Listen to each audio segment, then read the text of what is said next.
everybody, it's Josh from Lucas Lighting. It's a beautiful day, so I figured I would do this video outside.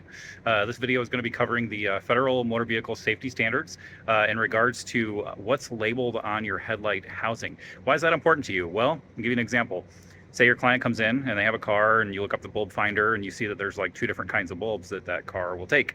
Well, you don't really feel like, steering the steering wheel over and dropping the fender liner because it's a car that's a little more difficult. So what you can do is you can look at the actual housing itself, and you should be able to figure out what kind of bulb is in there because the bulb will be printed on the housing. So that's covered under Federal Motor Vehicle Safety Standards. I'm going to print some links to those below, but it's covered under Standard 6 and Standard 10.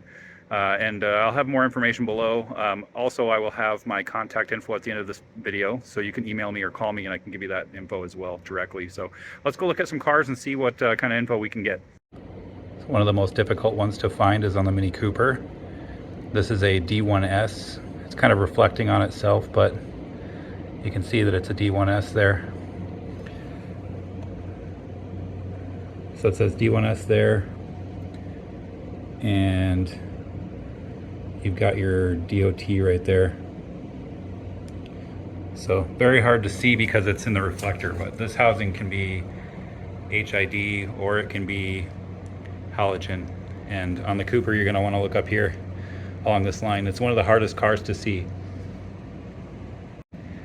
Okay, this one's a Toyota. You can see that we have a H11 on the outside, HB3 on the inside.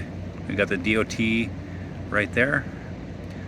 So we should have a H11 there and HB3 there. So 9005-6 H11 as far as what we sell. Super easy. This is a D3S bulb, and then you got your DOT right there. This is a Jeep Cherokee. So this car comes with either halogen or HID. So you would not be able to tell the difference on this bulb without looking at that etched into the glass itself. So definitely a D3S on this one. Now the top of the Jeep, you can see where it says DRL right there, but there's no bulb listed, and that's because the top of these Jeeps is an LED. It's not replaceable. How about this Subaru Crosstrek right here? See, we've got H11 on the outside.